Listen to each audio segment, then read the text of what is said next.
Leonardo da Vinci, the visionary of the Renaissance. Tonight, let us wander through the world of Leonardo da Vinci, a man whose genius transcended time. Painter, inventor, scientist, and philosopher, he was the very embodiment of the Renaissance spirit. Close your eyes and step into a world where art and science intertwine, where sketches of flying machines dance alongside portraits of timeless beauty.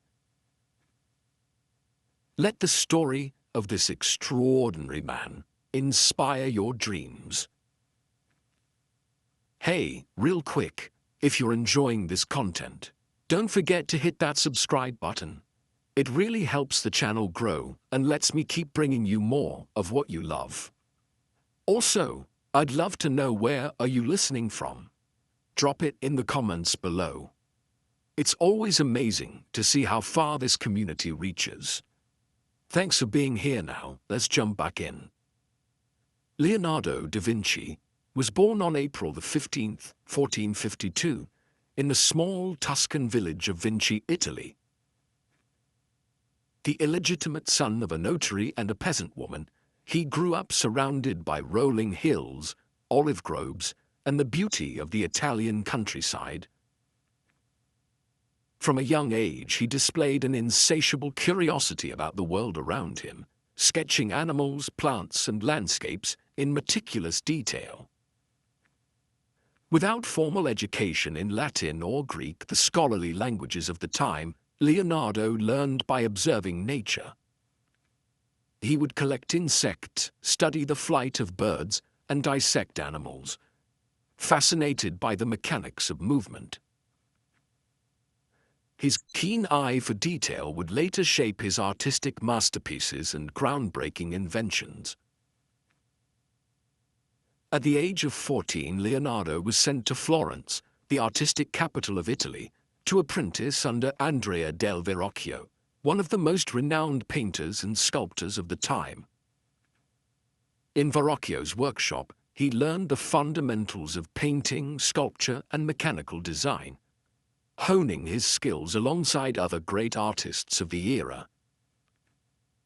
Legend has it that when Leonardo painted an angel in Verrocchio's Baptism of Christ, his work was so breathtaking that his master vowed never to paint again. The young apprentice had already surpassed his teacher. Florence was a city of creativity and intellectual awakening, and Leonardo thrived in this environment. He experimented with perspective, anatomy, and light, constantly refining his techniques.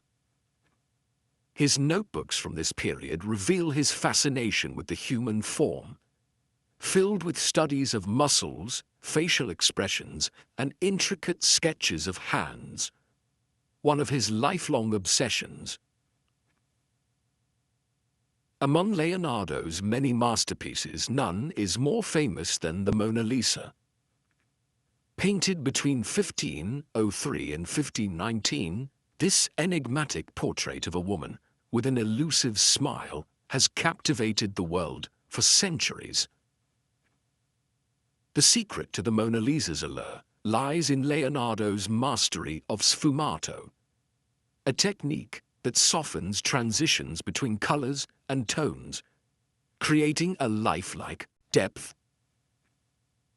Her eyes seem to follow the viewer, her expression shifting subtly with changing light. Was she smiling? Was she hiding a secret? The mystery of her expression has puzzled art lovers for generations.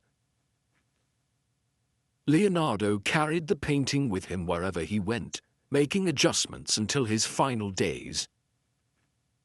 Today, it remains one of the most celebrated and studied works of art in history, housed in the Louvre Museum in Paris. Another of Leonardo's great masterpieces is The Last Supper, painted on the walls of the convent of Santa Maria delle Grazie in Milan. Unlike traditional depictions of the biblical scene, Leonardo captured the exact moment when Jesus tells his disciples that one of them will betray him. The painting is a symphony of emotion. Shock, disbelief, and sorrow ripple through the figures, each reacting in their own way. Leonardo's study of human gestures and expressions brings an unparalleled realism to the scene. Unfortunately, his experimental fresco technique caused the painting to deteriorate over time, but restoration efforts have helped preserve its brilliance. Even in its faded state, The Last Supper continues to be one of the most revered artworks in the world. Leonardo's genius extended far beyond painting. His notebooks, filled with over 13,000 pages of sketches, designs, and observations, reveal a mind centuries ahead of its time. He designed flying machines inspired by birds, envisioned early concepts of submarines and tanks, and explored human anatomy with remarkable precision. One of his most famous sketches, Vitruvian Man, represents the ideal human proportions based on the writings of the Roman architect Vitruvius. This drawing symbolizes Leonardo's belief in the harmony between art and science, showing how the human body follows mathematical principles. Though many of his inventions were never built, his ideas laid the foundation for future generations of engineers, architects, and scientists. His curiosity knew no bounds, and his relentless pursuit of knowledge remains an inspiration to this day. In his later years, Leonardo moved to France at the invitation of King Francis I, who admired him not only as an artist, but as a visionary thinker. He settled in the Château du Clos-Lucé, where he continued to work on his studies, surrounded by gardens and a peaceful landscape. Even in his final days, Leonardo's mind never ceased to explore. He passed away on May 2, 1519, at the age of 67, leaving behind a legacy that would shape the course of art, science, and human understanding. As our journey through Leonardo's world comes to an end, take one last look at the pages of his notebooks, filled with endless ideas and possibilities. He once wrote, "Learning never exhausts the mind." His insatiable curiosity reminds us that knowledge and imagination are limitless. Tonight, let the spirit of Leonardo da Vinci inspire your dreams, filling them with wonder, invention, and the timeless beauty of art and discovery. Sweet dreams, dear traveler of Renaissance wonders.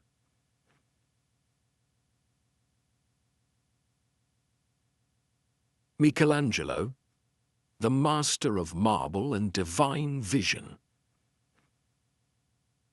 Tonight, let us step into the world of Michelangelo Buonarroti, a man whose hands shaped the very soul of the Renaissance. Sculptor, painter, architect, and poet, he saw divine beauty in raw stone and breathed life into it.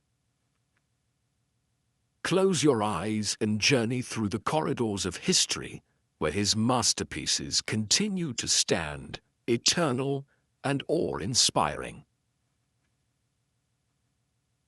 Michelangelo was born on March 6, 1475, in Caprese, Italy.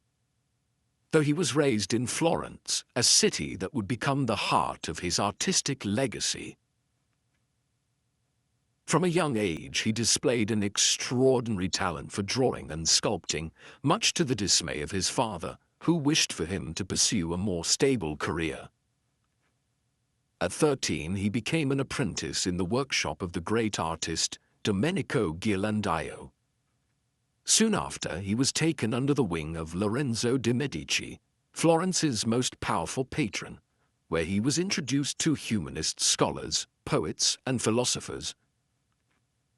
This environment nurtured his intellect and honed his artistic genius.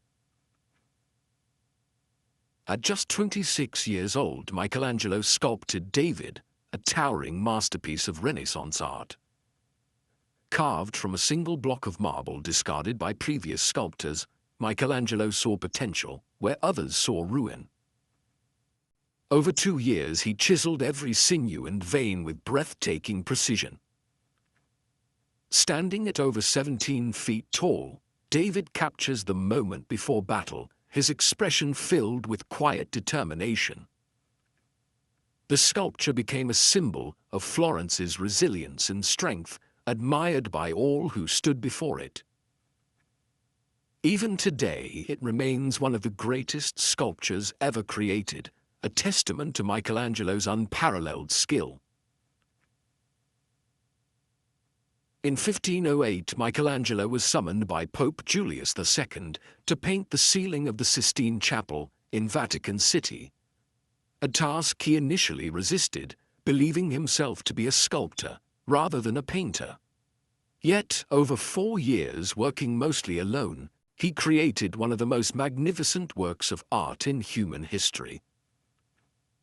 The frescoes stretch across 12,000 square feet, depicting biblical stories from the book of Genesis, with the creation of Adam at its heart. The moment when God's hand nearly touches Adam's outstretched fingers has become one of the most iconic images in art. Despite the physical strain painting for hours while lying on his back, the result was a vision of divine beauty. When unveiled in 1512, the world stood in awe. And to this day, millions travel to Rome just to gaze upon it. Decades after painting the ceiling, Michelangelo returned to the Sistine Chapel to create the Last Judgment on its altar wall. This monumental fresco, completed in 1541, portrays the second coming of Christ and the fate of souls, swirling in a dramatic vision of salvation and damnation. Unlike his earlier works, The Last Judgment is darker, more intense, reflecting Michelangelo's deepening spirituality and the turbulent times in which he lived. The muscular figures, twisting in anguish and ecstasy, showcase his mastery of human anatomy and emotion. In his later years, Michelangelo turned his genius to architecture, designing the magnificent dome of St. Peter's Basilica in Vatican City. Though he did not live to see its completion, his vision shaped one of the most iconic landmarks in the world. His architectural designs combined grandeur with harmony, ensuring that his influence would extend beyond sculpture and painting. His dome, rising above the eternal city, remains a symbol of human ingenuity and faith. Michelangelo continued to work until his final days, sculpting the Rondanini Pietà, a deeply personal and unfinished work that depicted the sorrow of the Virgin Mary holding Christ. Unlike his early sculptures, this piece was rougher, more expressive, perhaps a reflection of his own aging hands and contemplation of mortality. He passed away on February 18, 1564, at the age of 88, leaving behind a legacy that shaped the very foundation of Western art. As our journey through Michelangelo's world comes to an end, take one last look at the statues, frescoes, and grand structures that bear his touch. He once said, "I saw the angel in the marble and carved until I set him free." His ability to see beauty within raw material reminds us that true vision is not just in the eyes, but in the soul. Tonight, let the spirit of Michelangelo inspire your dreams, filling them with strength, creativity, and the pursuit of greatness. Sweet dreams, dear traveler of Renaissance wonders.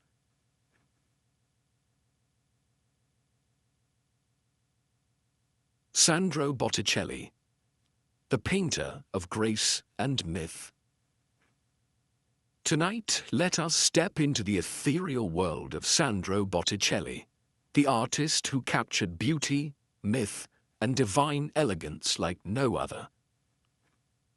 His paintings shimmer with flowing lines, golden hues, and dreamlike figures embodying the spirit of the Renaissance. Close your eyes and drift into a world where gods and mortals dance beneath celestial skies, where love and poetry live forever on canvas. Alessandro di Mariano di Vanni Filippi, known as Sandro Botticelli, was born in Florence in 1445. The city, bursting with art, philosophy, and intellectual awakening, was the perfect cradle for a budding painter. He trained under Fra Filippo Lippi, absorbing his master's delicate style and developing his own vision of grace and harmony. Under the patronage of the powerful Medici family, Botticelli flourished. His work soon adorned Florence's grandest halls, capturing the beauty and ideals of the Renaissance. Among Botticelli's masterpieces, none is as iconic as The Birth of Venus. Completed around 1485, this breathtaking painting depicts the goddess Venus emerging from the sea on a shell blown ashore by gentle zephyrs. Her golden hair flows like silk, her pose both graceful and pure, embodying the Renaissance's admiration for classical mythology and human beauty. The painting, filled with soft pastels and fluid lines, evokes a sense of serenity and wonder. Venus is not just a figure, she is an idea, a symbol of divine love, untouched and eternal. Another of Botticelli's great triumphs, Primavera, is a lush, enigmatic celebration of spring and renewal. Set in an enchanted grove, the figures, Venus, the three Graces, Mercury, and Flora, move in a rhythmic harmony, their expressions serene, their drapery flowing as if stirred by a soft breeze. The painting is a riddle of mythology and meaning, blending Neoplatonic philosophy with classical beauty. It is a dream of nature, fertility, and the cycles of life woven into a delicate ballet of color and form. Despite his deep connection to mythological themes, Botticelli also painted religious works that conveyed intense emotion and spirituality. His Madonna and Child paintings radiate warmth and tenderness, while the mystical Nativity reflects a more solemn, almost apocalyptic vision of faith. Later in life, under the influence of the radical preacher Savonarola, Botticelli's art took on a darker tone. It is said that he even burned some of his paintings during the infamous bonfire of the Vanities, though this remains uncertain. As Florence changed and the High Renaissance brought new styles, Botticelli's graceful, linear approach fell out of favor. He lived his final years in relative obscurity, overshadowed by the monumental works of Leonardo da Vinci and Michelangelo. He passed away in 1510, buried in Florence with little fanfare. Yet centuries later, his name would rise again, his paintings celebrated as some of the most exquisite and poetic in art history. As our journey through Botticelli's world comes to an end, take one last look at his golden-haired figures, their gazes filled with quiet mystery. He once painted not for fleeting trends but for eternity, capturing moments of divine grace that still move us today. Tonight, let the spirit of Botticelli inspire your dreams, filling them with elegance, romance, and the soft glow of a Renaissance dawn. Sweet dreams, dear traveler of painted myths.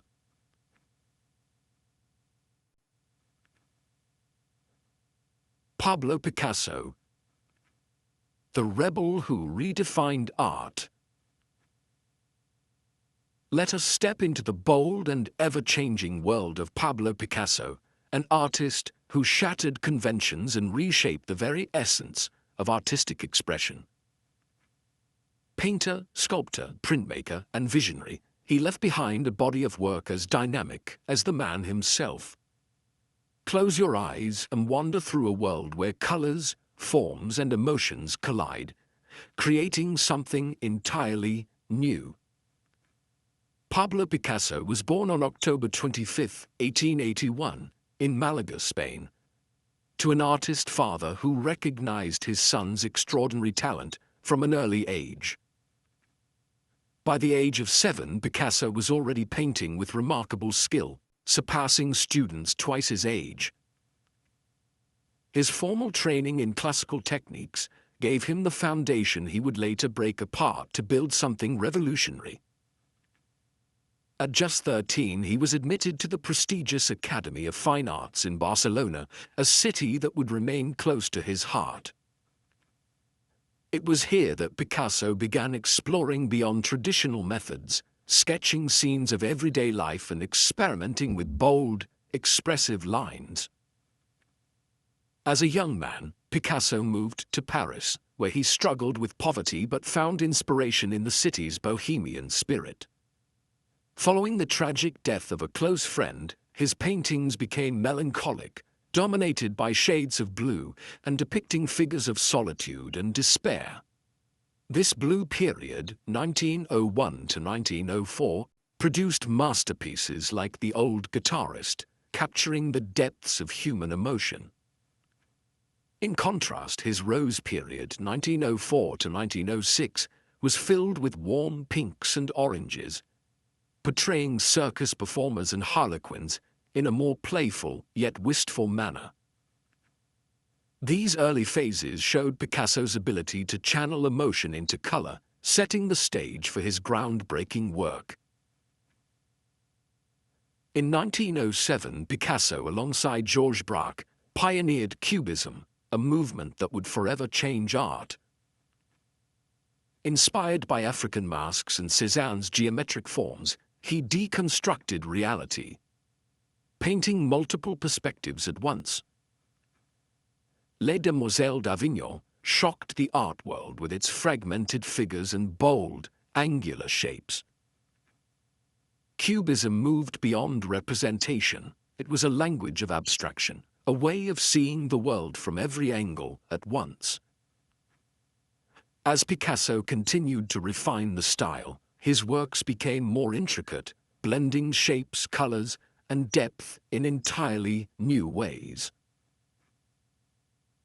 One of Picasso's most powerful works, Guernica, 1937, was created in response to the bombing of the Spanish town of Guernica during the Spanish Civil War. The massive black-and-white painting, filled with distorted, anguished figures, became a timeless anti-war statement. The chaos, pain, and destruction captured in Guernica transcend its historical moment, serving as a universal reminder of the horrors of war. Even today, it remains one of the most striking political artworks ever created. Unlike many artists who find a signature style and stay within its bounds, Picasso was a master of reinvention. From the elegant neoclassicism of the 1920s to the surrealism-infused paintings of the 1930s, he continued to evolve throughout his life. He explored sculpture, ceramics, and printmaking, always pushing boundaries and refusing to be confined by expectations. His later works, often playful and spontaneous, reflected his enduring curiosity and passion for creation. Even in his later years, Picasso remained as prolific as ever, producing thousands of paintings, drawings, and sculptures. He once said, "It takes a long time to become young." His art, full of energy and mischief, embodied that sentiment. He passed away on April 8, 1973, at the age of 91, leaving behind an unparalleled legacy that continues to influence artists, thinkers, and dreamers worldwide. As our journey through Picasso's world comes to an end, take one last look at his canvases, filled with bold strokes, fractured forms, and limitless imagination. He once declared, "Everything you can imagine is real." His fearless creativity reminds us that art is not just about what we see, it's about what we feel and how we dare to express it. Tonight, let the spirit of Picasso inspire your dreams, filling them with color, passion, and the boundless freedom of artistic exploration. Sweet dreams, dear traveler of creative wonders.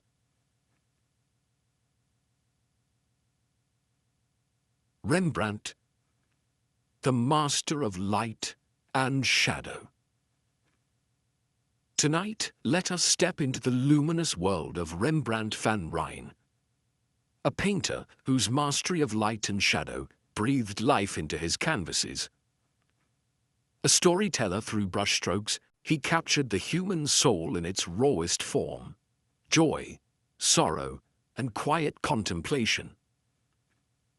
Close your eyes and journey through the golden glow of candlelit scenes and the deep shadows of mystery. Rembrandt Harmensen van Rijn was born on July 15, 1606, in Leiden, Netherlands, a city rich in culture and learning. As the son of a miller, his early life was modest, but his talent for drawing was evident from a young age. His parents ensured he received a good education, and by 14, he was studying at the University of Leiden. However, the pull of art was too strong. He soon left university to train as a painter under the guidance of Jacob van Swanenburg and later Peter Lastman.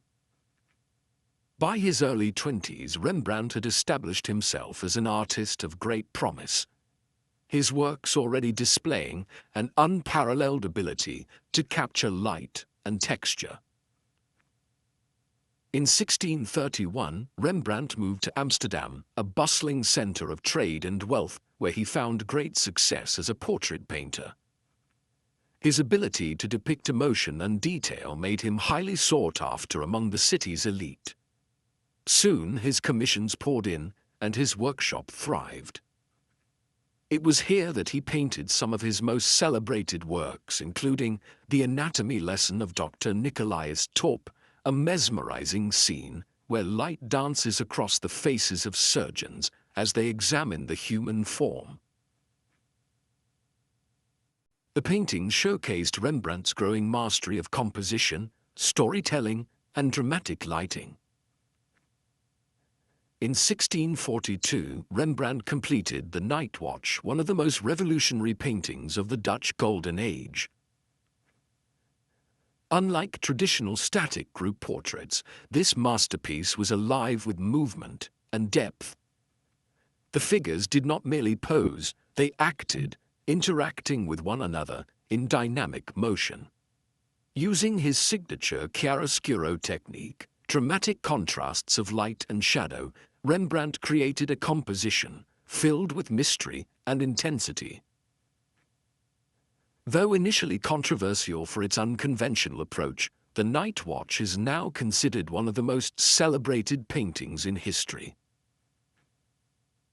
Despite his artistic triumphs, Rembrandt's personal life was marked by sorrow. He married Saskia van Uylenburg, who was his great love and muse, but tragedy struck as she died at a young age, leaving him in grief.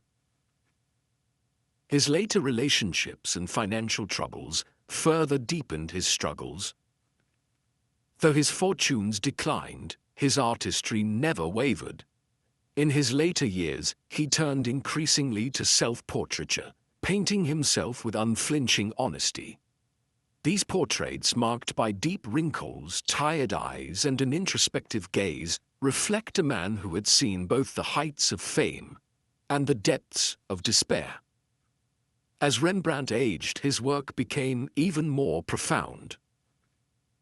Paintings like The Jewish Bride and The Return of the Prodigal Son are imbued with an emotional depth that transcends time. He no longer sought perfection but rather truth, humanity in its most vulnerable, touching form. His brushwork grew looser, his colors richer, and his compositions more intimate.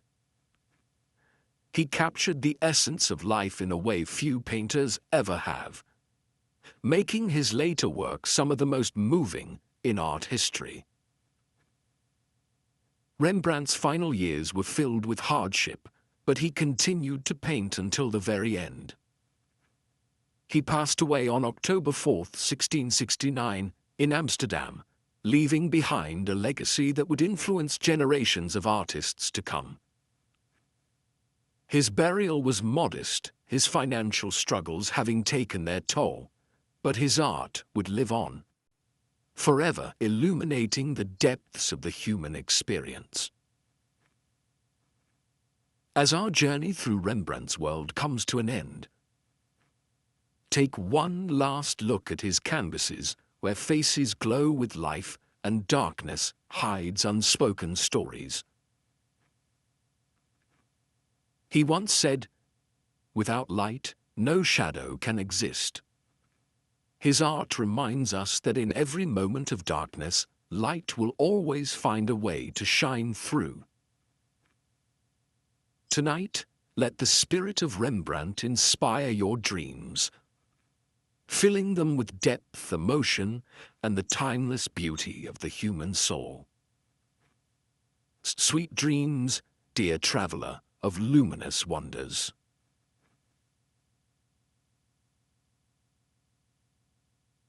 Vincent van Gogh, the artist of passion and tragedy. Tonight, let us step into the swirling, dreamlike world of Vincent van Gogh, a man whose brushstrokes captured the turbulence of his soul and the beauty of the world around him. Though his life was fraught with hardship, his art glows with emotion, movement, and an intensity that continues to touch hearts across the world. Close your eyes and journey through golden fields, starry nights, and sun-drenched orchards, where color and feeling merge into masterpieces. Vincent van Gogh was born on March 30th, 1853, in the Netherlands, the son of a pastor. From an early age, he struggled with a deep sensitivity to the world, moving from job to job, working as an art dealer, a teacher, and even a preacher, before realizing that painting was his true calling. It wasn't until his late 20s that he fully devoted himself to art, moving from the subdued earth tones of his early works, such as the Potato Eaters, to the vivid, expressive colors that would define his later masterpieces. In 1886, Van Gogh moved to Paris, where he was introduced to Impressionism and Japanese prints. The city's vibrant art scene and the influence of artists like Monet and Toulouse-Lautrec encouraged him to experiment with color and light. His once dark palette exploded into shades of yellow, blue, and green, with bold, energetic brushstrokes that captured the very essence of life. During this time, he painted self-portrait with a straw hat, a striking image that reveals his intensity and evolving style. Though he still battled loneliness and despair, his paintings became brighter, filled with movement and warmth. Longing for peace, Van Gogh moved to Arles in 1888, hoping to create an artistic retreat. Inspired by the sun-drenched landscapes of southern France, he painted some of his most famous works, including Sunflowers, The Yellow House, and Café Terrace at Night. It was also in Arles that Van Gogh formed a turbulent friendship with fellow artist Paul Gauguin. Their time together ended in disaster when, in a fit of mental anguish, Van Gogh famously cut off part of his ear. This marked the beginning of his deepest struggles with mental illness, leading to his voluntary admission to the Saint-Paul de Mausole Asylum in 1889. While at the asylum, Van Gogh created one of the most iconic paintings of all time, The Starry Night. Swirling skies, luminous stars, and a quiet village below blend into a scene filled with movement and emotion. The painting is not just a landscape, it is a glimpse into Van Gogh's soul, a mixture of wonder and turbulence, hope and sorrow. In his letters to his beloved brother Theo, he wrote of his longing for peace, yet his art continued to burn with passion, capturing the essence of nature and human feeling like no other. In 1890, Van Gogh moved to Auvers-sur-Oise, where he painted over 70 works in just a few months. His brushstrokes became even more urgent, his colors more intense. Works like Wheatfield with Crows hint at both beauty and sorrow, as if he knew his time was drawing to an end. On July 27, 1890, Van Gogh suffered a gunshot wound, the circumstances of which remain unclear. He died 2 days later with Theo at his side. His final words were, "La tristesse durera toujours." The sadness will last forever. Van Gogh sold only a handful of paintings in his lifetime, yet today his works are among the most cherished in the world. His struggle, his passion, and his relentless pursuit of beauty continue to inspire artists and dreamers alike. He once said, "What would life be if we had no courage to attempt anything?" His life was a testament to that courage, to the power of expression, and to the eternal connection between art and the human soul. Tonight, let the spirit of Vincent van Gogh inspire your dreams, filling them with color, passion, and the beauty of the world as seen through his brilliant, unbreakable vision. Sweet dreams, dear traveler of starry nights.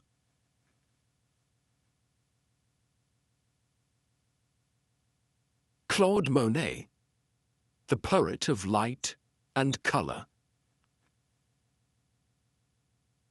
Tonight, let us drift into the world of Claude Monet, the father of Impressionism, whose brush captured the fleeting magic of light and nature's ever-changing beauty.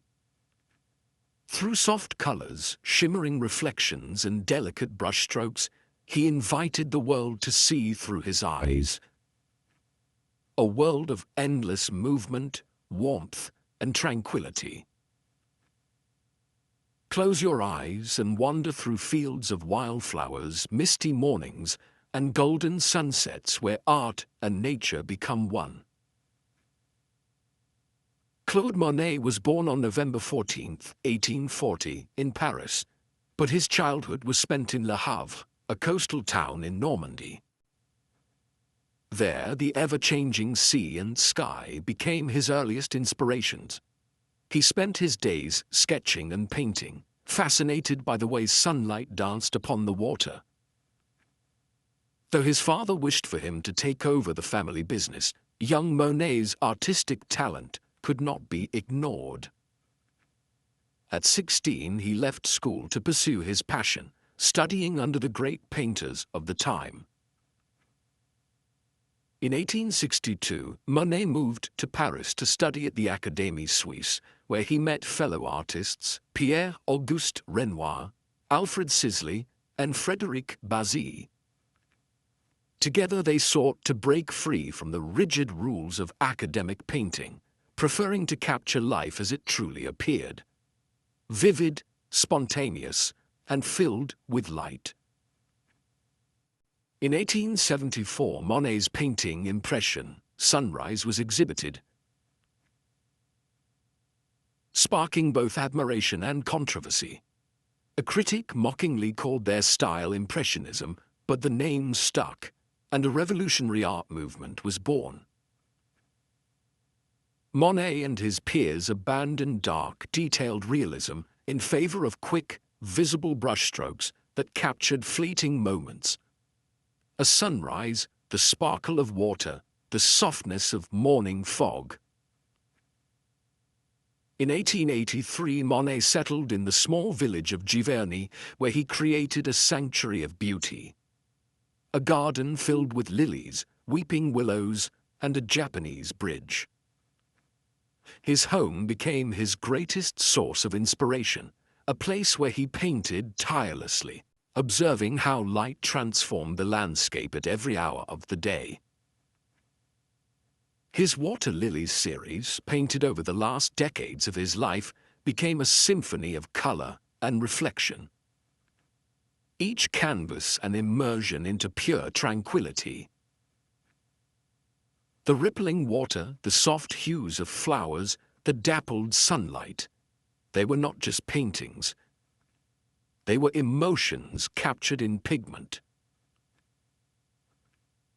Monet's obsession with light led him to a series of paintings that redefined artistic vision. Between 1892 and 1894, he painted Rouen Cathedral dozens of times, each canvas capturing the shifting glow of daylight against the ancient stone. From morning mist to fiery dusk, Monet proved that no single moment was ever the same. His dedication to capturing light's ephemeral beauty changed the way the world saw color, time, and perception itself. In his later years, Monet suffered from cataracts which blurred his sight and altered his perception of color. His paintings became warmer, almost dreamlike, as he continued to work, despite his failing eyesight. Even as his vision faded, his passion never did. He once said, "I'm still chasing the sun." With each stroke, he reached for the light, refusing to let darkness take hold. Claude Monet passed away on December 5, 1926, at the age of 86, leaving behind a legacy that forever changed the world of art. His home and gardens in Giverny remain a pilgrimage site for lovers of beauty, and his water lilies continue to bring peace to those who gaze upon them. Through his paintings, Monet gifted the world a new way of seeing, one that embraced imperfection, movement, and the fleeting magic of life's simplest moments. As our journey through Monet's world comes to an end, take one last look at the shimmering reflections, the soft blues and golden yellows, the brushstrokes that captured not just landscapes, but feelings. He once said, "My garden is my most beautiful masterpiece." And so his garden and his art live on, forever blooming in the hearts of those who dream. Tonight, let the spirit of Monet inspire your dreams, filling them with color, serenity, and the gentle rhythm of light upon water. Sweet dreams, dear traveler of painted wonders.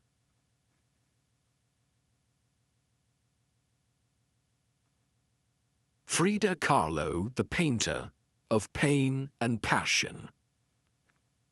Tonight, let us step into the bold and deeply personal world of Frida Kahlo, an artist whose canvases became a mirror of her soul.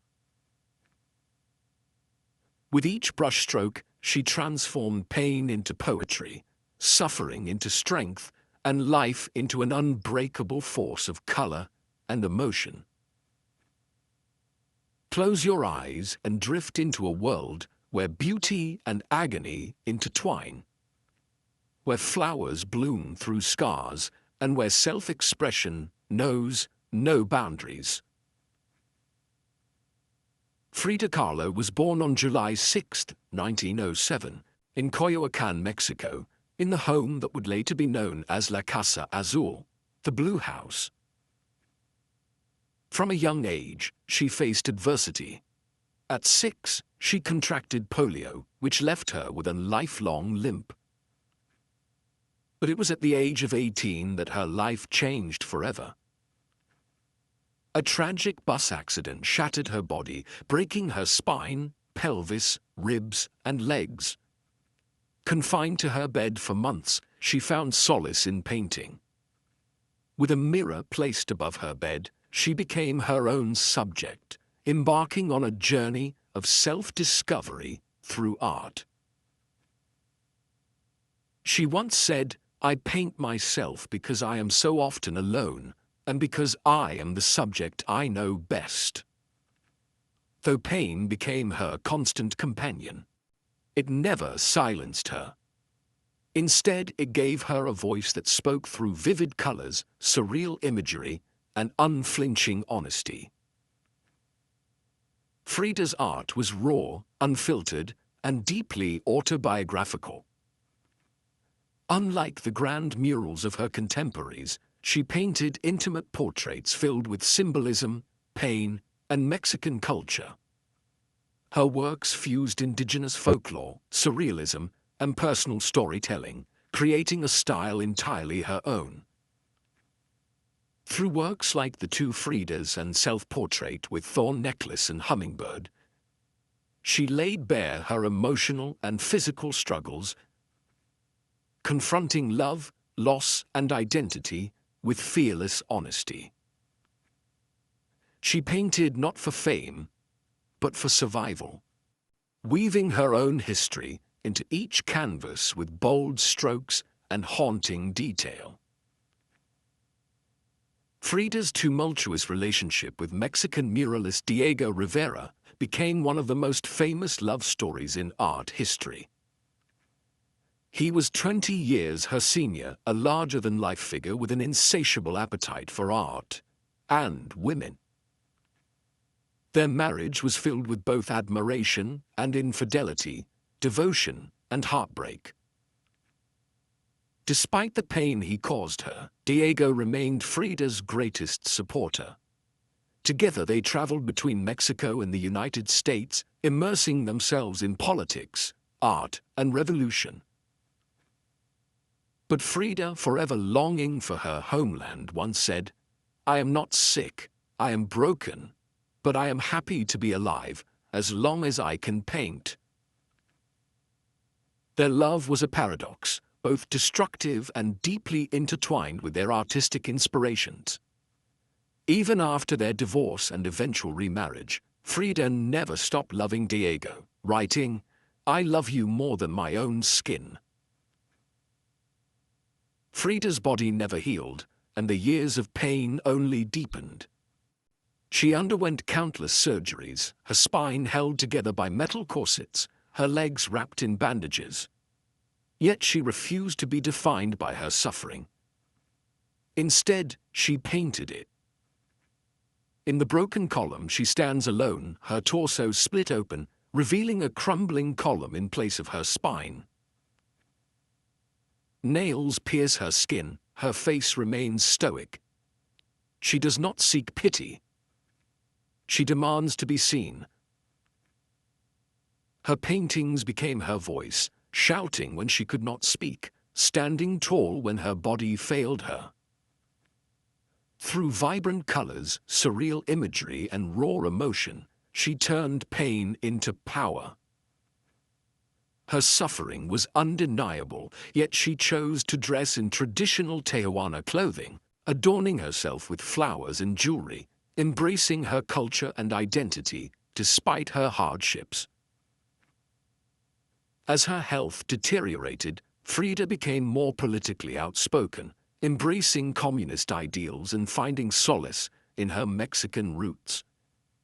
She continued to paint despite her worsening condition, even attending her final exhibition in 1953 while lying in a hospital bed, refusing to let frailties steal her moment of triumph. In her final diary entries, she scrawled messages of resilience, writing, "Feet, what do I need you for when I have wings to fly?" Her defiance never wavered, her artistry never dimmed. 1 year later, on July 13, 1954, she passed away at the age of 47. Her last diary entry read, "I hope the exit is joyful and I hope never to return." Yet in every brushstroke she remains. As our journey through Frida's world comes to an end, take one last look at her fearless self-portraits, her blooming flowers, her scars that became stories. She once said, "I paint flowers so they will not die." And neither will she. Frida Kahlo is more than an artist. She is an icon, a symbol of defiance, creativity, and resilience. Her paintings whisper to those who feel broken, reminding them that pain can be transformed into something beautiful, that even the deepest wounds can bloom. Tonight, let the spirit of Frida Kahlo inspire your dreams, filling them with color, passion, and the unbreakable will to create beauty from even the darkest of moments. Sweet dreams, dear traveler of painted emotions.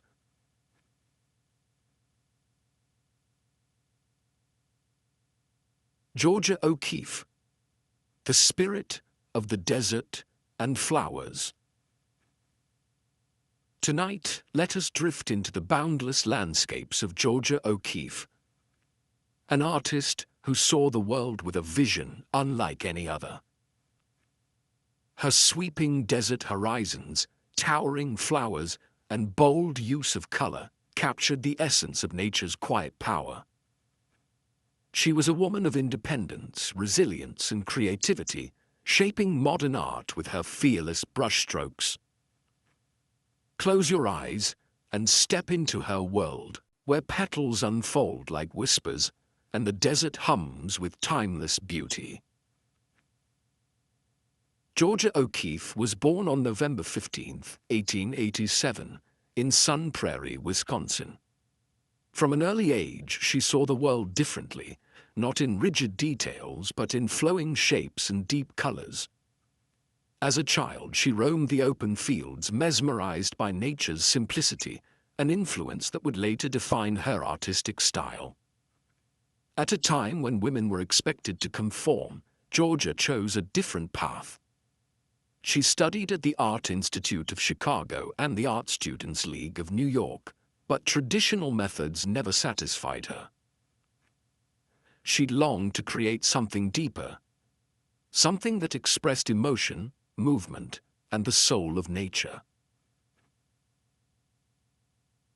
In the early 20th century, O'Keeffe's abstract charcoal drawings caught the eye of photographer and gallery owner Alfred Stieglitz, who exhibited them in his New York gallery. Their artistic connection soon turned into a deep love, and she moved to New York to be with him. Under his encouragement, O'Keeffe explored new forms, shifting between abstraction and natural imagery, painting the world as she felt it, rather than how it appeared. Her large-scale flower paintings became her signature, magnifying delicate petals into bold, immersive forms.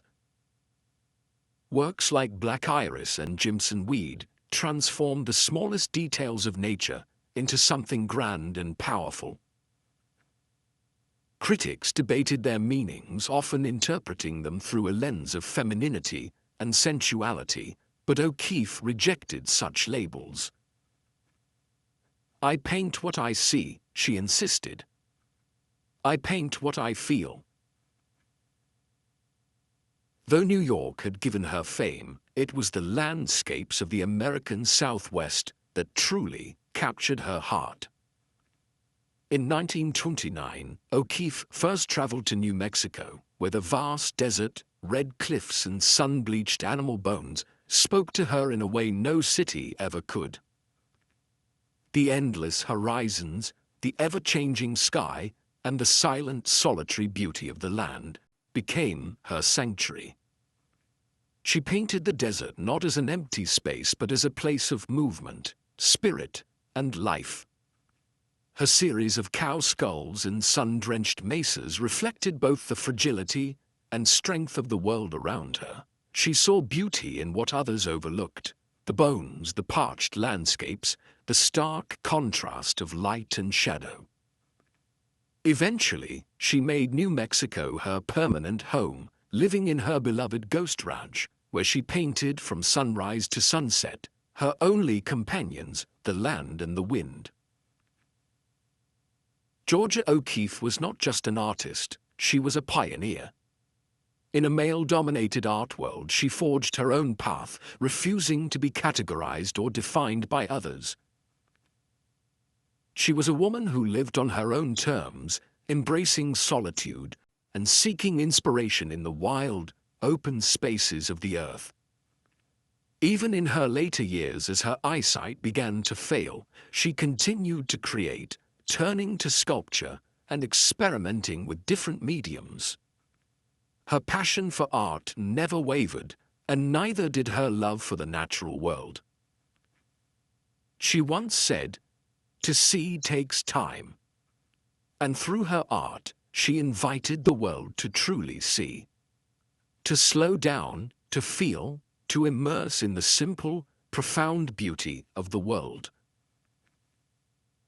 O'Keeffe continued painting well into her 90s, her legacy already secure as one of the most influential modernist painters in history.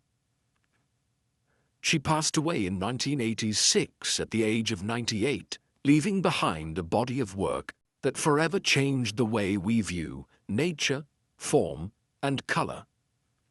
Her flowers still bloom on museum walls. Her desert landscapes still breathe with life. And her spirit, independent, fearless, and deeply connected to the world, lives on in every brushstroke she left behind. As our journey through O'Keeffe's world comes to an end, take one last look at the delicate folds of her flowers, the fiery hues of her desserts, the sky stretching infinitely above. She once said, "I found I could say things with color and shapes that I couldn't say any other way." And so, she spoke through her paintings, telling stories of solitude, resilience, and a love for the earth itself. Tonight, let the spirit of Georgia O'Keeffe inspire your dreams, filling them with vast open landscapes, soft petals, and the quiet strength of a woman who saw the world in color and light.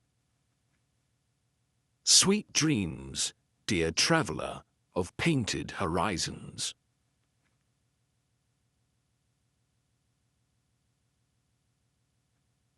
Albert Einstein, the dreamer of the universe. Tonight, let's wander through the winding corridors of history and science to explore the life of a man who forever changed how we understand the universe. Settle in, close your eyes, and let the soothing tale of Albert Einstein unfold like a peaceful symphony of discovery. A humble beginning. The spark of genius is often found in the most unassuming places. Albert Einstein was born on March 14, 1879, in the small town of Ulm, Germany. His childhood was ordinary in many ways, filled with the sounds of his mother's piano and the whirring of machines from his father's workshop. His father, Hermann Einstein, was an electrical engineer, while his mother, Pauline Koch, nurtured Albert's love for music. But Albert was not like other children. As a toddler, he was slow to speak, so much so that his family worried something might be wrong. However, those early silences were not signs of a lack of understanding, but of deep contemplation. His family nicknamed him the Dopey One because of his dreamy nature and tendency to daydream for hours. When he was 5, something magical happened. His father gave him a simple compass, a gift that seemed small but sparked something profound. Albert was fascinated by how the needle always pointed north, as though an invisible force were guiding it. This moment marked the beginning of a lifelong obsession with the mysteries of the universe. Einstein's schooling was far from smooth. As a boy, he found the rigid structure and rote memorization of the German education system suffocating. His teachers often described him as lazy, inattentive, and disrespectful of authority. But what they didn't see was a young mind constantly asking why. When Albert was 10, he discovered books that would change his life. He began to devour texts on mathematics, physics, and philosophy. At home, he would spend hours solving problems far beyond his school curriculum. Guided by his uncle Jacob, who nurtured his early love for algebra. By the time he reached his teenage years, his family moved to Switzerland, and he attended a more progressive school in Zurich. It was here that he began to blossom. His rebellious streak remained, but this time it fueled his passion for science. In 1896, Einstein enrolled at the Swiss Federal Polytechnic in Zurich, a prestigious school known for producing some of Europe's finest scientists. But even here, Einstein struggled. He found formal lectures uninspiring and often skipped classes, choosing instead to study on his own. His professors considered him a difficult student who lacked discipline. Yet behind the scenes, Albert was doing something extraordinary. He spent nights in his room working on problems, reading scientific papers, and corresponding with fellow students. He fell deeply in love with physics, particularly the works of Isaac Newton and James Clerk Maxwell. Despite his unconventional learning style, Einstein graduated in 1900 with a teaching diploma. But job offers did not pour in, and for a while, he lived in relative obscurity, working odd tutoring jobs to make ends meet. Then, in 1902, he secured a job as a clerk at the Swiss Patent Office in Bern. The job at the patent office, though seemingly mundane, was perfect for Einstein. It gave him financial stability, minimal supervision, and ample time to think.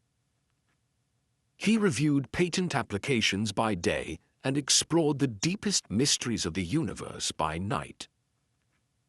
Then came 1905, the year historians call Einstein's annus mirabilis, his miracle year.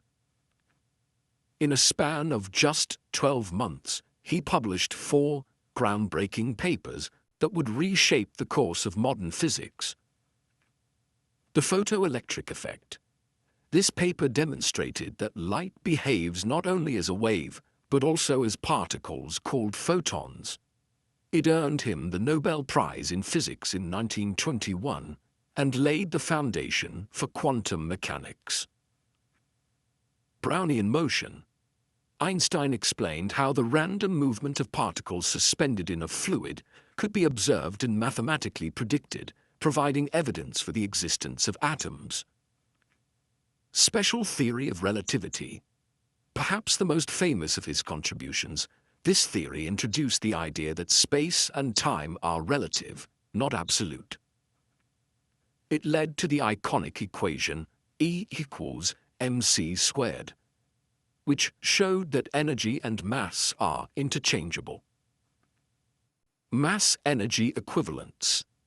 This paper further expanded on the idea that small amounts of mass could be converted into enormous amounts of energy, a concept that would later influence nuclear science. The world of science was stunned. How could a lowly patent clerk with no formal university position have revolutionized physics? The answer lay in Einstein's unique ability to think beyond conventional boundaries. Where others saw rules, he saw possibilities. Throughout his life, Einstein experienced deep emotional highs and lows. In 1903, he married Mileva Maric, a fellow physicist who had shared his intellectual journey during their student days. They had two sons, Hans Albert and Eduard, and it seemed that Einstein's personal and professional lives were flourishing. But their relationship was strained by Einstein's growing fame and Mileva's struggles with depression.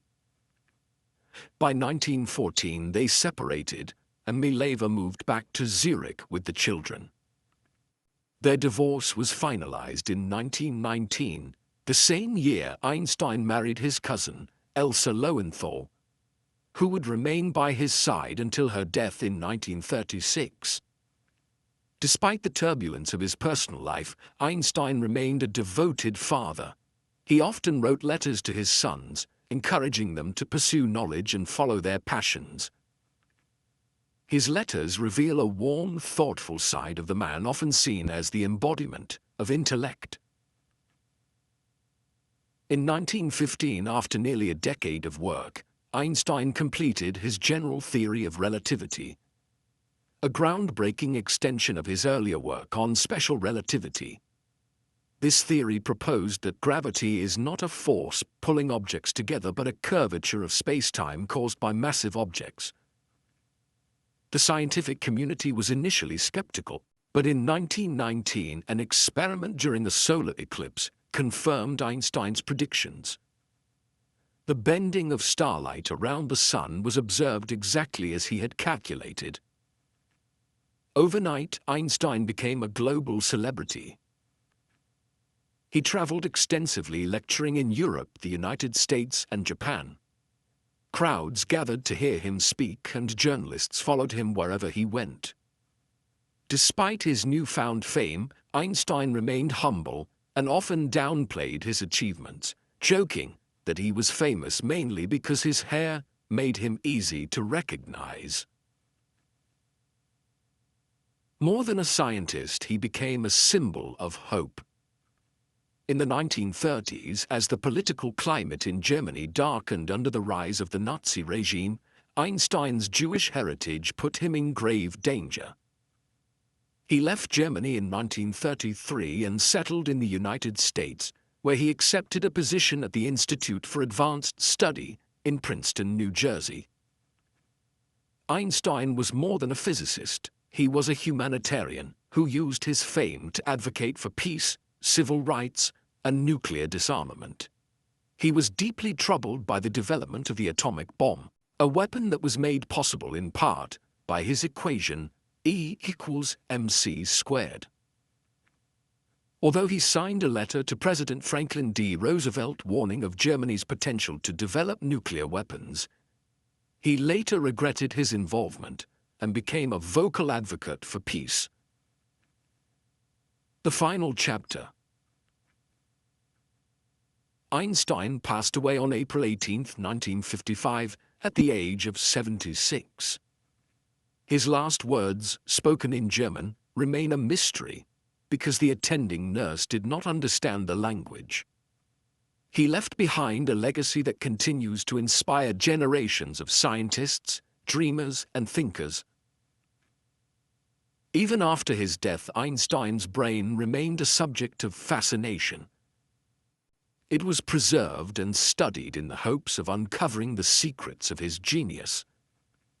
But perhaps his greatest legacy isn't his brain, but his ability to show the world that curiosity, imagination, and perseverance can change the course of history. And so, as you drift off to sleep, let the story of Albert Einstein remind you that even the most profound discoveries begin with simple questions and a childlike sense of wonder.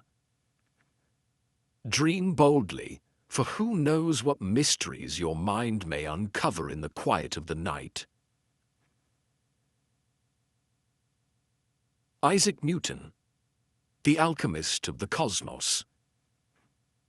Now let us wander back in time to an age of wonder and scientific awakening, where a man gazed not just at falling apples, but into the very fabric of reality itself. This is the story of Sir Isaac Newton, a man whose curiosity and genius unraveled some of the greatest mysteries of nature. Get comfortable and let the soothing tale of discovery and brilliance unfold. A quiet beginning. In the stillness of rural England, a genius is born. Isaac Newton was born on December 25, 1642, in the small village of Woolsthorpe, England. His birth was anything but ordinary. Born prematurely, he was so small and frail that no one expected him to survive. But fate had different plans for the boy who would one day change the world. Newton's early life was marked by solitude and simplicity. His father had passed away before he was born, and his mother remarried when he was just 3 years old, leaving him in the care of his grandparents. This separation left an indelible mark on young Isaac, who grew up shy, introspective, and often lost in thought. But even as a child, Newton's curiosity was evident. He spent hours building models of windmills, kites, and sundials, often improving upon their designs with his own ingenious twists. His early years, filled with observation and experimentation, were a prelude to the brilliance that lay ahead. Newton's schooling began at the King's School in Grantham, where he boarded with a local apothecary. At first, he was an indifferent student, more interested in tinkering with mechanical devices than excelling in his studies. But when a schoolyard confrontation with another boy challenged his pride, Newton found motivation. Determined to prove himself, he rose to the top of his class. In 1661, Newton enrolled at Trinity College, Cambridge, where his passion for mathematics and science truly ignited. His studies were initially centered around the classical works of Aristotle and Ptolemy, but Newton soon discovered the revolutionary ideas of Copernicus, Galileo, and Kepler. These thinkers questioned the traditional view of the cosmos, and Newton was eager to follow in their footsteps. In 1665, Cambridge was closed due to the outbreak of the bubonic plague, and Newton returned home to Woolsthorpe Manor.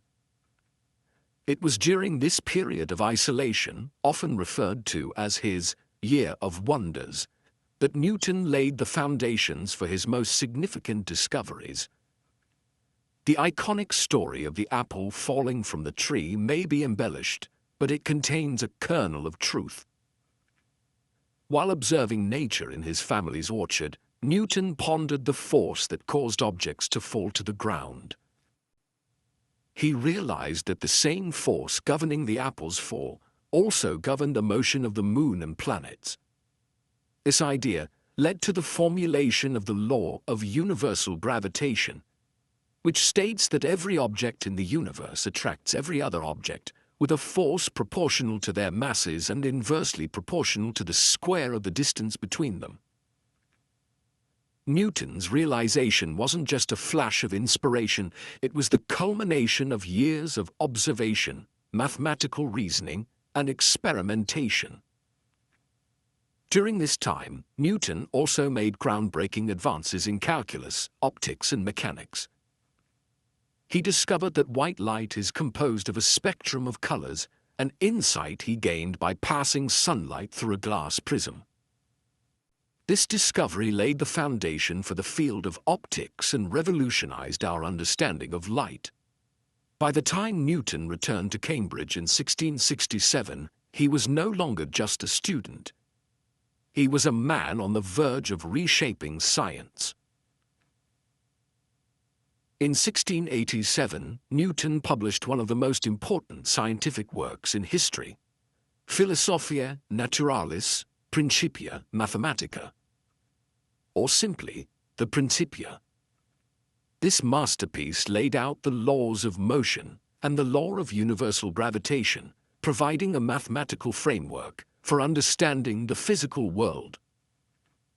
Newton's three laws of motion became the cornerstone of classical mechanics. An object at rest will remain at rest, and an object in motion will remain in motion, unless acted upon by an external force. The force acting on an object is equal to the mass of that object multiplied by its acceleration. For every action, there is an equal and opposite reaction. These laws explained everything from the motion of planets to the trajectory of a cannonball. The Principia was a triumph of human intellect, combining rigorous mathematics with elegant physical principles. Newton's work was so comprehensive that it remained the foundation of physics for over 200 years, until the advent of Einstein's theory of relativity. While Newton is often remembered for his scientific achievements, he was also deeply interested in alchemy and theology. For decades, he studied ancient texts and conducted experiments in his quest to turn base metals into gold and discover the philosopher's stone. To modern eyes, alchemy may seem like pseudoscience, but for Newton, it was a means of unlocking the hidden forces of nature. He believed that understanding the universe required more than just mathematics and observation. It required an exploration of the mystical and divine. Newton's religious beliefs were complex. He saw God as a master architect whose laws governed the cosmos, and his scientific work was, in many ways, an attempt to understand the mind of God. Although his alchemical pursuits did not yield the transmutations he sought, they reflected Newton's insatiable curiosity and willingness to explore unconventional ideas. Newton's rise to fame brought him both admiration and conflict. One of his most famous rivalries was with German mathematician Gottfried Wilhelm Leibniz over the invention of calculus. Both men developed the mathematical discipline independently, but their dispute over who came first led to years of bitter controversy. Despite his occasional disputes, Newton's contributions earned him widespread recognition. In 1705, he was knighted by Queen Anne, becoming Sir Isaac Newton. He served as Warden of the Royal Mint, where he played a key role in reforming England's currency and combating counterfeiters. But even as he gained fame, Newton remained a deeply private and introspective man. His later years were marked by continued research, though much of it remained unpublished. He spent long nights studying biblical texts and alchemical manuscripts, searching for truths that extended beyond the material world. The final years. When a brilliant mind finds rest, its light lingers forever. Newton passed away on March 20th, 1727, at the age of 84. He was buried with great honor in Westminster Abbey, among Britain's most revered figures. His tomb bears the Latin inscription, Hic depositum est quod mortale fuit Isaaci Newtoni. Here lies that which was mortal of Isaac Newton. Though his physical body was laid to rest, Newton's legacy lives on in every equation, discovery, and scientific advancement that followed. His work laid the groundwork for modern physics, engineering, and astronomy, and his name remains synonymous with scientific brilliance. A mind that reached beyond the stars. As you close your eyes tonight, let Newton's story remind you that the universe is not just something to observe. It is something to explore, question, and dream about. Let his words echo gently in your thoughts. If I have seen further, it is by standing on the shoulders of giants. And perhaps in the quiet of the night, you too will find yourself wondering about the mysteries waiting to be uncovered. Sweet dreams, dear traveler of the cosmos.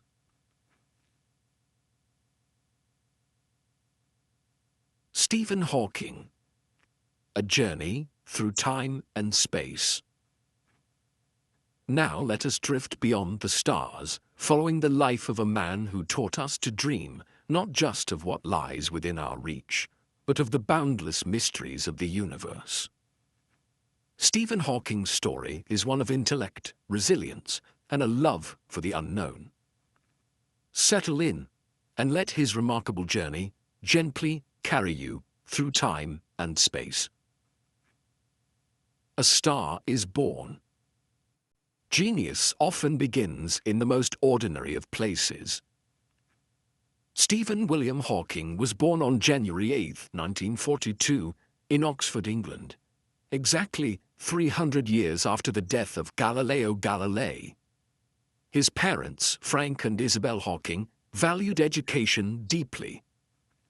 His mother had studied economics and philosophy while his father was a medical researcher. Their home was a place of books, ideas, and intellectual curiosity. But young Stephen wasn't always the prodigy you might expect.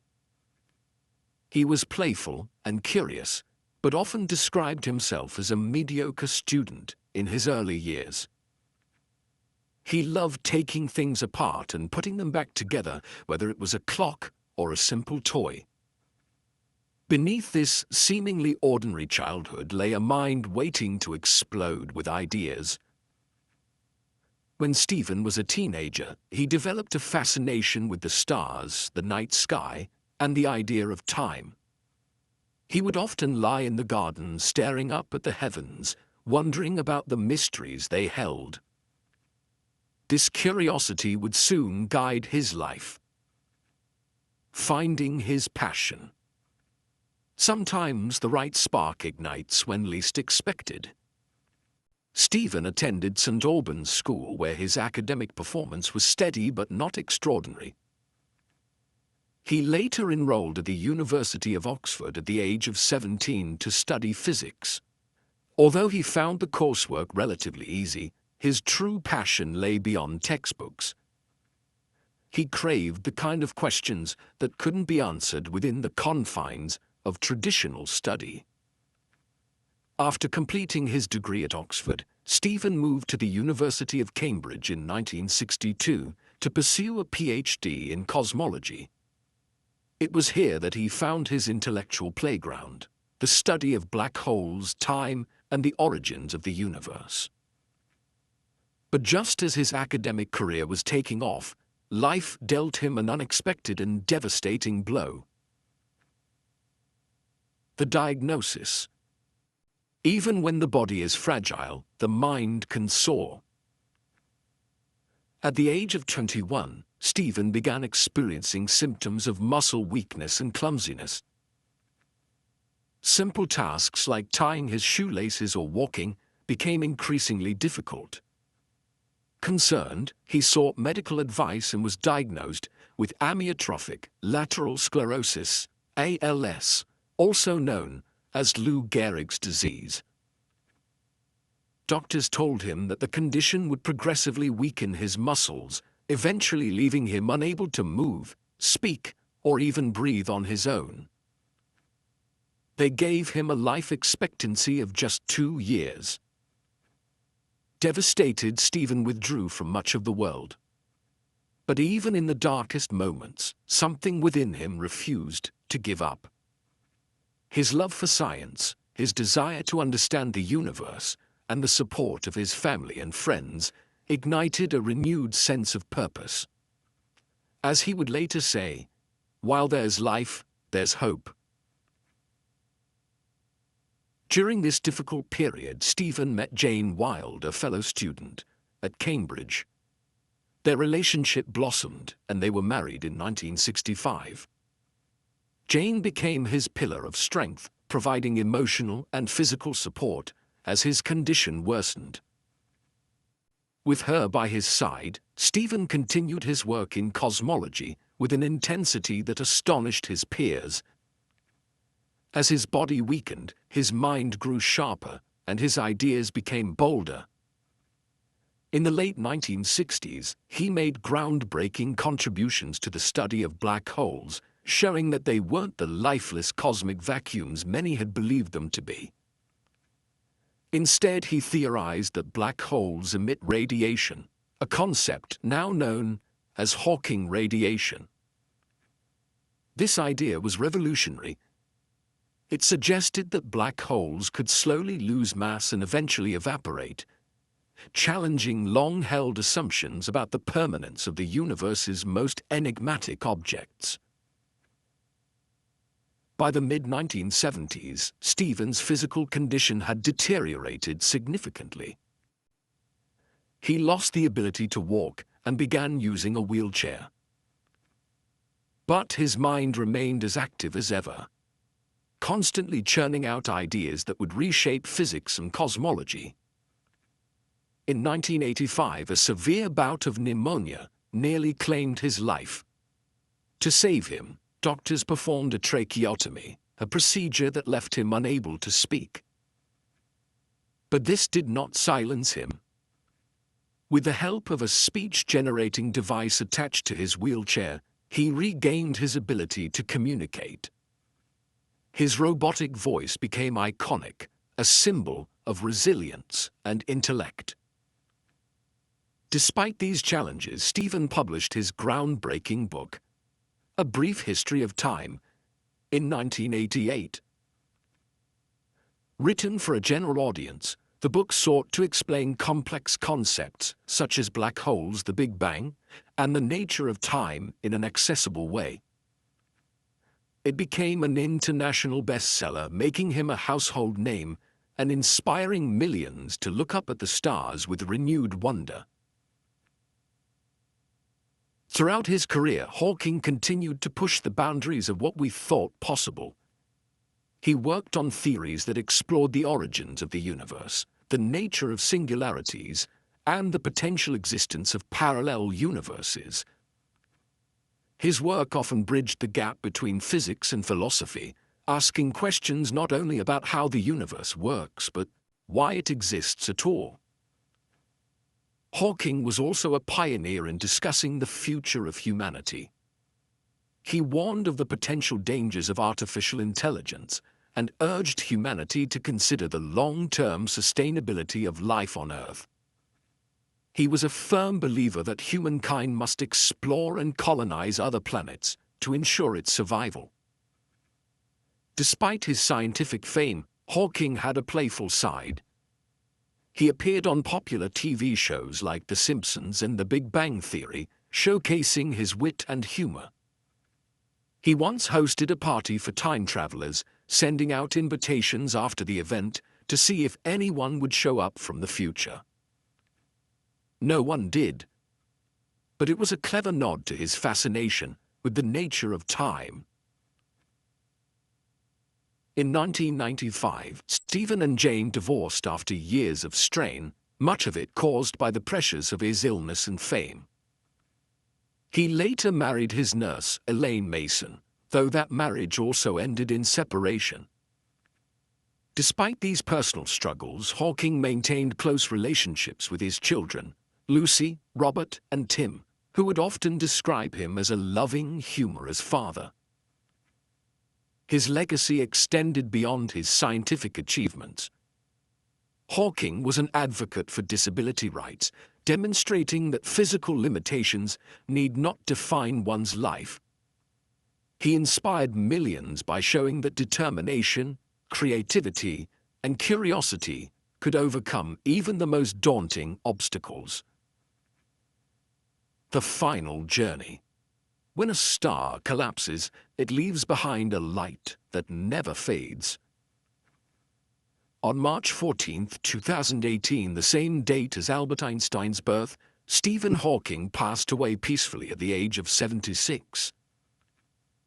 The world mourned the loss of a man who had expanded our understanding of the cosmos and the potential of the human spirit. He was buried at Westminster Abbey near the graves of Isaac Newton and Charles Darwin, a fitting resting place for a man who had stood on the shoulders of giants and become one himself. A legacy among the stars.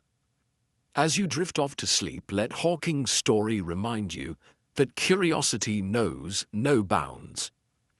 He once said, "Remember to look up at the stars and not down at your feet. Try to make sense of what you see and wonder about what makes the universe exist. Be curious."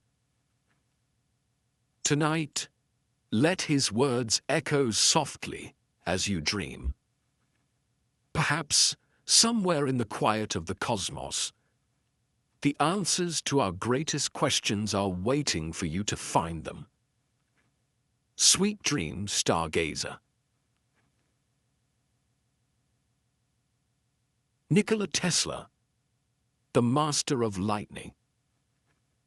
And now let us immerse ourselves in the story of a man whose brilliance lit up the world, both literally and figuratively. Nikola Tesla, the enigmatic inventor and visionary, was a dreamer who imagined a future far beyond his time. As you settle in, let his extraordinary journey gently electrify your imagination. Nikola Tesla was born at the stroke of midnight on July 10, 1856, in Smiljan, a small village in what is now Croatia. His birth was accompanied by a violent thunderstorm, and according to family legend, the midwife exclaimed, "This child will be a child of light." Her words would prove prophetic. Tesla grew up in a household that valued both intellect and spirituality. His father, Milutin Tesla, was a Serbian Orthodox priest and poet, while his mother, Đuka Mundic, was a deeply creative woman who invented small household devices and taught her children the importance of curiosity. Tesla later credited his mother with inspiring his inventive mind. From an early age, Tesla demonstrated an extraordinary memory and a fascination with nature. He could memorize entire books, solve complex mathematical problems in his head, and visualize mechanical inventions with astonishing clarity. But behind his academic brilliance was a boy who also loved long walks through the countryside, where he would observe animals, plants, and the flow of rivers, all sources of inspiration for his future inventions. Tesla's academic journey began in his local school, but it was during his studies at the Polytechnic School in Graz, Austria, that his passion for electrical engineering fully ignited. He devoured books on physics and experimented with electrical machines late into the night. His professors were astonished by his ability to visualize concepts without needing physical models or diagrams. One of Tesla's earliest fascinations was with alternating current, AC, electricity, a concept that would eventually define his career. At the time, direct current, DC, championed by Thomas Edison, was the dominant form of electrical power. But Tesla saw the limitations of DC and dreamed of creating a more efficient system. Despite his academic brilliance, Tesla's unconventional ideas often clashed with traditional teaching methods. He left school before completing his degree, but his mind was already brimming with ideas that would one day change the world. In 1884, Tesla arrived in New York City with little more than a letter of recommendation and a head full of ideas. He went to work for none other than Thomas Edison, the famed inventor who had built a vast empire based on DC electricity. But the relationship between the two men was fraught with tension. Edison, practical and business-minded, valued results over theoretical brilliance, while Tesla was a visionary who dreamed of perfecting systems that could revolutionize the world. The two clashed over their differing approaches to problem-solving and innovation. When Tesla proposed developing an AC system, Edison dismissed the idea, famously saying, "Fooling around with alternating current is a waste of time. Nobody will use it." Disillusioned, Tesla left Edison's company and struck out on his own.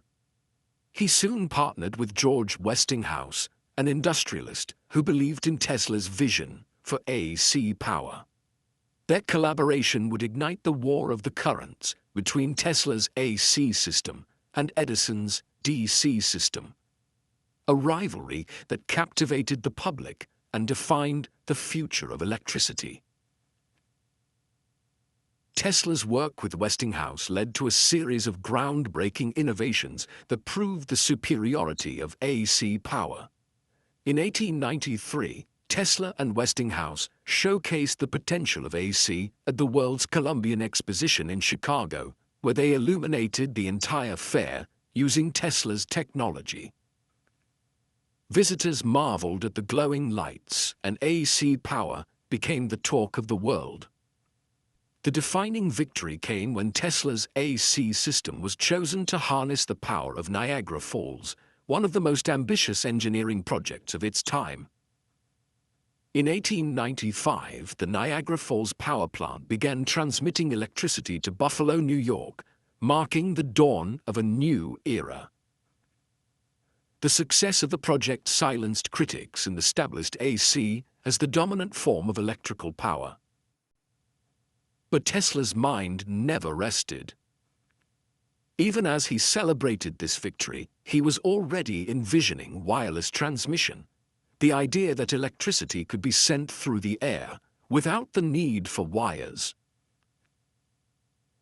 Tesla's imagination led him to ideas that seemed impossible to many of his contemporaries. In 1891, he patented the Tesla coil, a device that produced high-voltage, low-current electricity and became the foundation for many wireless technologies.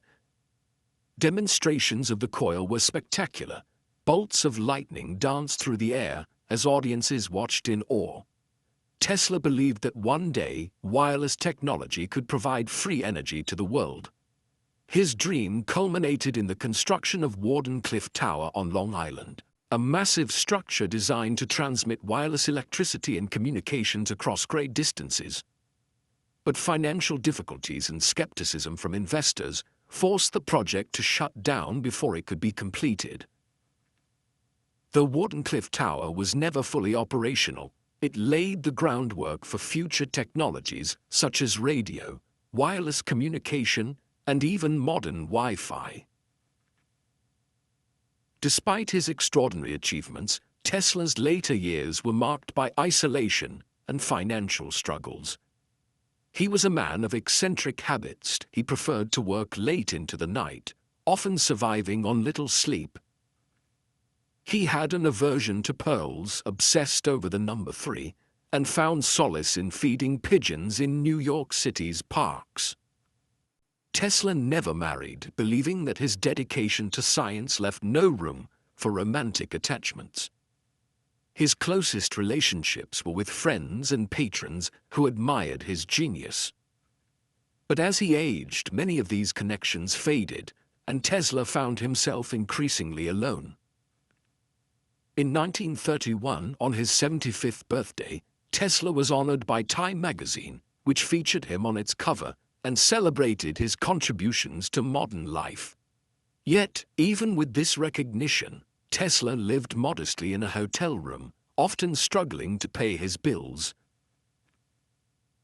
The final years. Even in darkness, his light continued to shine. Tesla passed away on January 7, 1943, in his room at the New Yorker Hotel. He died alone, but his legacy was anything but forgotten. In the years following his death, the world began to fully appreciate the magnitude of his contributions. He held over 300 patents and pioneered technologies that are fundamental to modern life, including radio, X-rays, electric motors, and wireless communication. His name became synonymous with innovation, and today, Tesla Motors, founded by Elon Musk, carries his name as a tribute to his visionary spirit. As you close your eyes tonight, let Tesla's story remind you that even the most daring dreams can spark revolutions. He once said, "The present is theirs. The future, for which I really worked, is mine." His words, like the currents he harnessed, continue to flow through our world.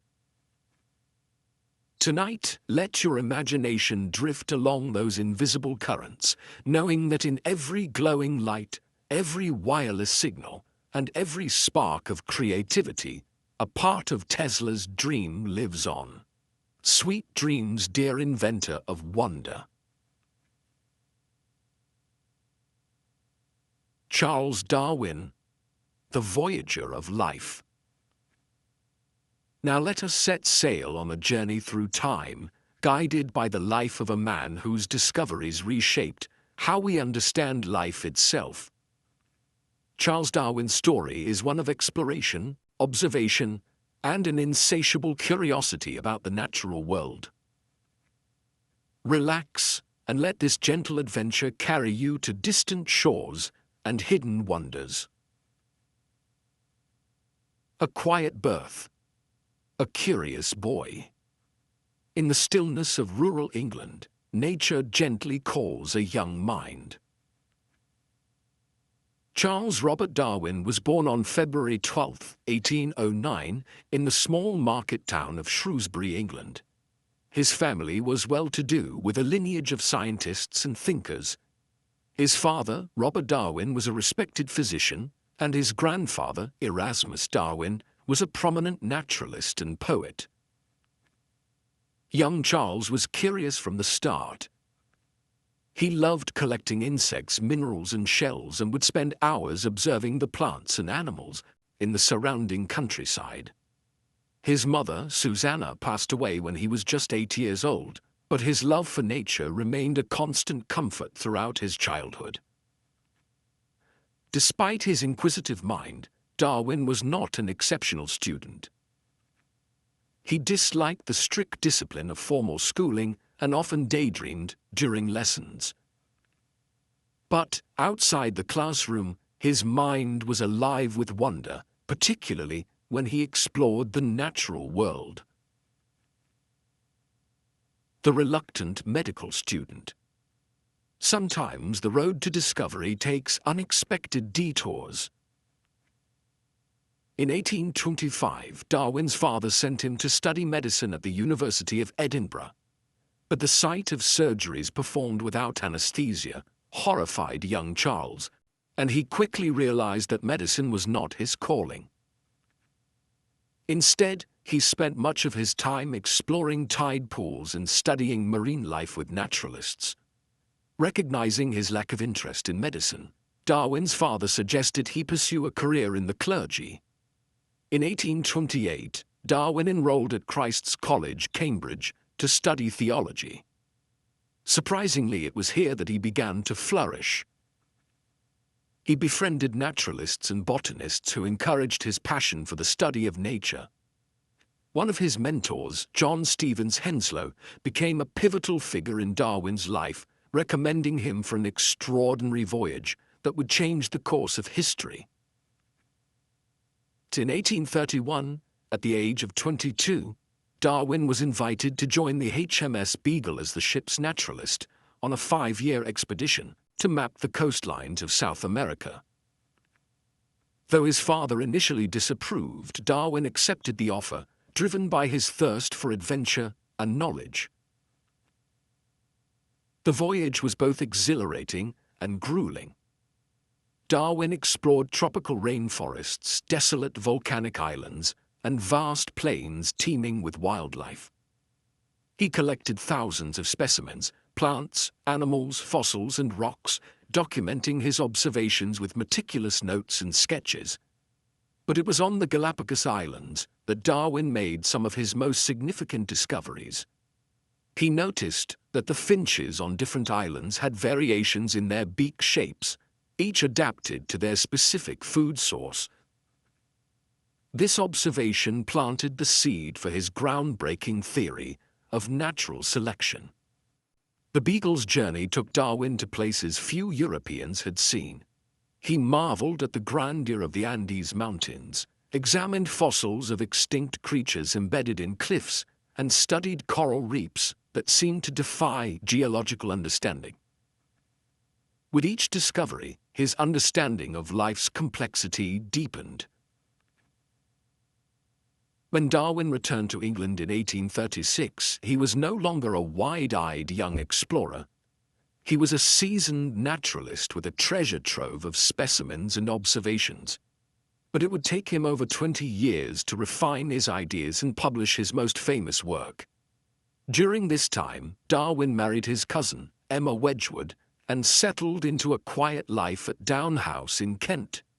Their marriage was one of mutual love and respect, and Emma became a devoted supporter of Darwin's work, even though she struggled with the religious implications of his theories.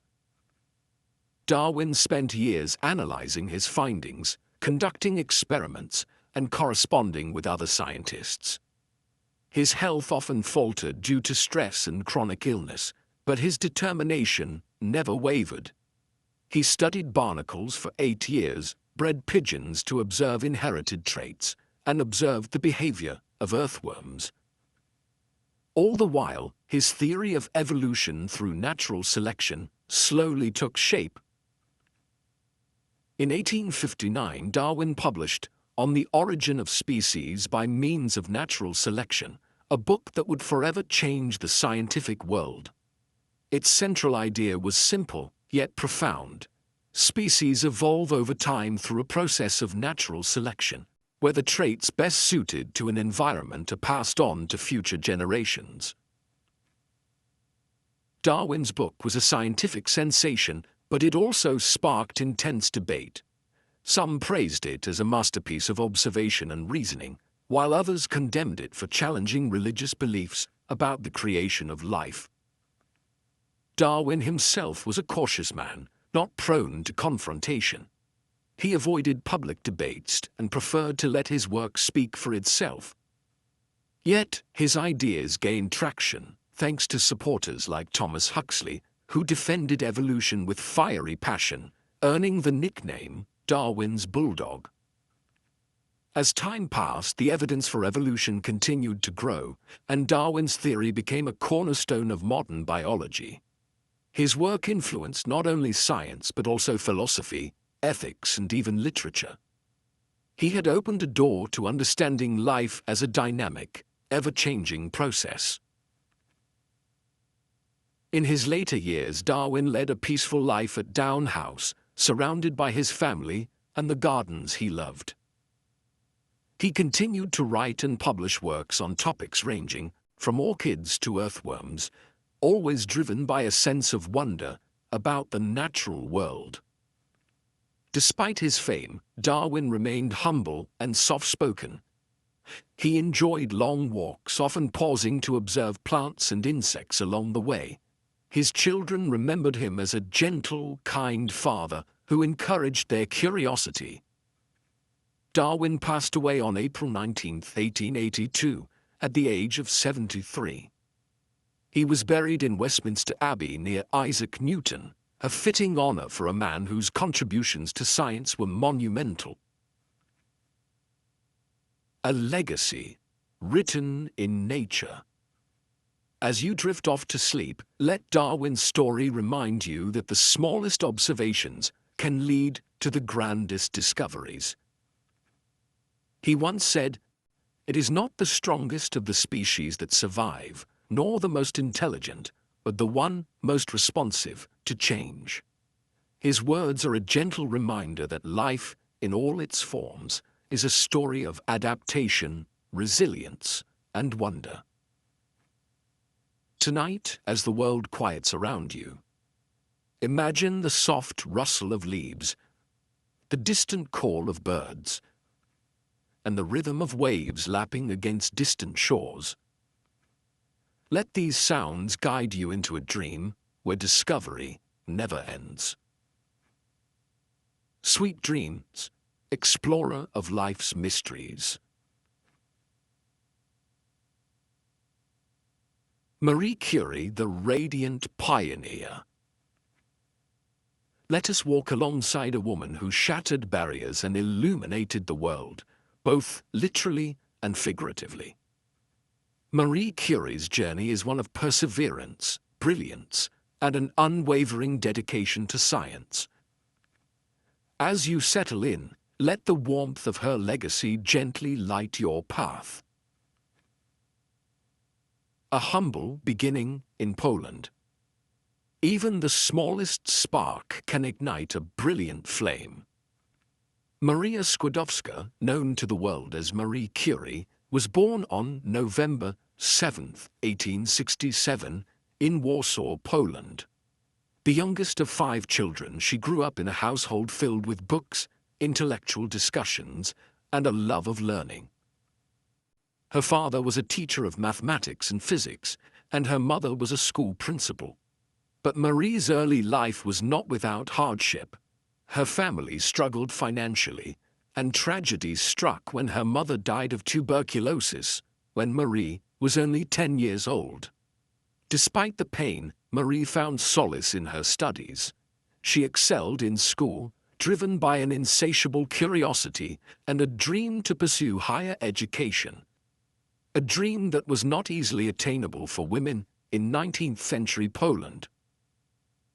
Poland, under Russian rule, placed restrictions on women's access to education, but Marie was determined. She attended a secret underground school known as the Flying University, where women could learn in defiance of the oppressive system. There, her passion for science deepened, and she vowed to seek greater opportunities abroad. A new life in Paris. Where determination meets opportunity, greatness is born. In 1891, at the age of 24, Marie moved to Paris to study at the prestigious Sorbonne. The transition was challenging. She lived in a small, unheated apartment and often survived on little more than bread and tea. But the hardships did not deter her. She immersed herself in her studies, earning degrees in physics and mathematics. It was during this time that she met Pierre Curie, a physicist whose gentle demeanor and brilliant mind captivated her. The two quickly formed a bond based on mutual respect and a shared love of science. They married in 1895 and became not only life partners, but also research collaborators who would change the course of history. The discovery of radioactivity. When curiosity leads, the world follows.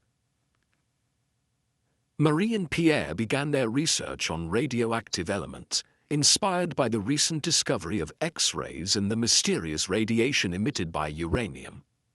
They worked tirelessly in a makeshift laboratory, often under difficult conditions, grinding and processing tons of pitch blende ore to isolate the source of this strange energy.